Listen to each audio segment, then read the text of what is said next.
Hello বন্ধুরা, তোমরা সবাই কেমন আছো? আশা করছি ভালো আছো। আমি আরেকটা নতুন ভিডিও নিয়ে চলে এসেছি তোমাদের সামনে। আজকে হচ্ছে সোমবার, তো সোমবার ভিডিওটা শুরু করছি। এখন বাজে প্রায় 10টা বাজে। তো ভিডিও শুরুতেই জানাবো যে হচ্ছে আজকে সোমবার, আমাকে অফিস যেতে হবে সিস্টেম নিয়ে। তো হচ্ছে আমাকে এখন রান্না বান্না কাজকর্ম সব করতে হবে। তো এই পাশের দোকানটা তোমাদেরকে বলেছিলাম বন্ধ, তো অনলাইনে কিছু জিনিস অর্ডার করেছি, সেগুলো এসছে। তো আজকে ফ্রাইড রাইস করবো আর পনিরের কিছু একটা বানাবো। তো চলো তোমাদেরকে দেখাচ্ছি কি অর্ডার করেছিলাম।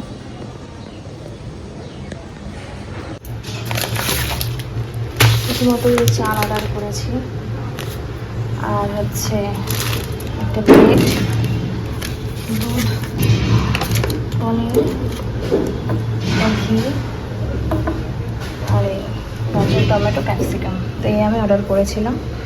এখন রান্নাবান্নার পালা, অনেক প্রেশার আছে, তাড়াতাড়ি করতে হবে। তো চলো ভিডিওটা দেখতে থাকো। রান্নার জন্য আমি সমস্ত কিছু রেডি করে নিয়েছি। তো এই দেখো, রাইসের জন্য গাজর আর হচ্ছে ক্যাপসিকাম কেটে নিয়েছি। এটা হচ্ছে পনিরের সাথে করবো, আর এটা রাইসে দেবো। চলো রান্নাটা শুরু করছি। এখানে পনিরগুলো ভেজে নিয়েছি আর এগুলো ভাজা বসিয়ে দিয়েছি। আমি তরকারিটা ধরে নেবো এখানে। পনিরটা আমি মনে হয় সেকেন্ড টাইম বা থার্ড টাইম রান্না করছি। সচরাচর আমাদের পনির হয় না, কেন জানি না আজকে ইচ্ছে হলো যে পনিরটা বানাই। তো দেখছিলাম যে ওই পোস্ত আর কাজু দিয়ে করলে বেশ দেখতে ভালো লাগে, খেতেও ভালোই লাগবে। কিন্তু আমি নর্মালি করেছি ওই টমেটো, জিরে, আদা পেস্ট দিয়ে এভাবেই রান্না করেছি, জিরে ফোড়ন দিয়ে।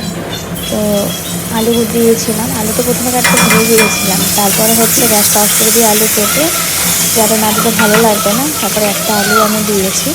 আলুগুলোকে ভাজা করে ওই পেস্ট দিয়ে জিরে আদা দিয়ে মিক্স করে বানিয়ে নেব, খুব সিম্পলভাবে। খুব বেশি স্পাইসি হবে না, কারণ এখানে ঘি দিয়ে করেছি, এত গরম পড়েছে, তার মধ্যে ঘি খেতেও আমার এতটা ভালো লাগে না।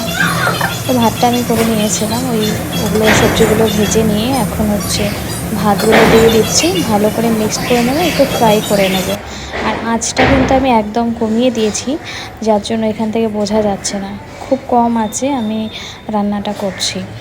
আর এদিকে হচ্ছে ভাজাভুজি হয়ে গেছে, এখন হচ্ছে পেস্টটা দিয়ে ভালো করে কষিয়ে নেব। আমি আবার রান্নাগুলো একটু ভালো করে কষিয়ে নিয়েই করি, তাহলে বেশ ভালো হয়। আশা করছি সবাই তাই করে। মশলা যদি কাঁচা থাকে তাহলে কিন্তু ঝোলটা একদম টেস্টি লাগে না, কাঁচা কাঁচা গন্ধ হয়ে যায়। আর এদিকে মোটামুটি আমার ওই ফ্রাইড রাইস রেডি হয়ে গেছে, আর একটু করে নিলেই হয়ে যাবে।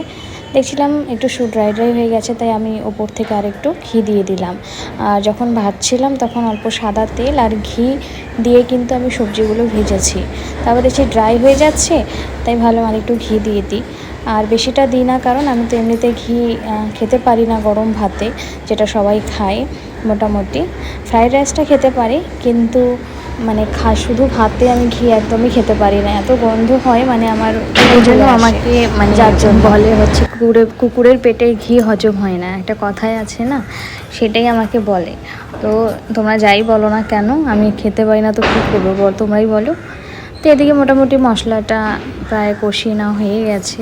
মশলা আমি সমস্ত কিছুই দিয়ে দিয়েছি, দেখে নাও কি সুন্দর লাগছে।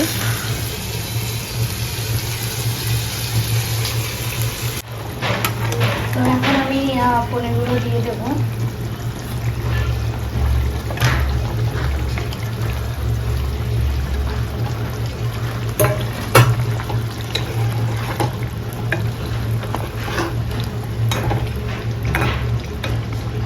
একটু হতে দেবো, তারপর নামিয়ে নেবো।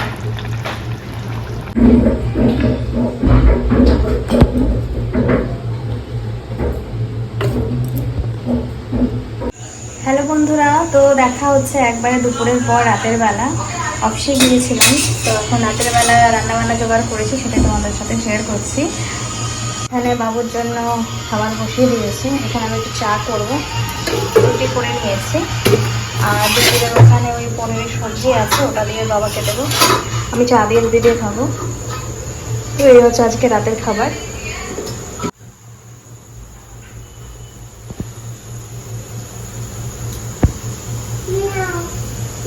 আগের দিনে অত কিছু ভিডিও করতে পারিনি। আর আজকে এত গরম পড়েছিল, তোমাদেরকে কি বলবো, প্রচুর গরম পড়েছিল। এখনও দেখো মানে পুরো ঘামছি আমি। তো চলো আজকের ভিডিওটা আর এখানে বাড়াবো না, ভিডিওটা এখানে শেষ করে দিচ্ছি। টাটা, দেখা হচ্ছে একটা নতুন ব্লগ নিয়ে।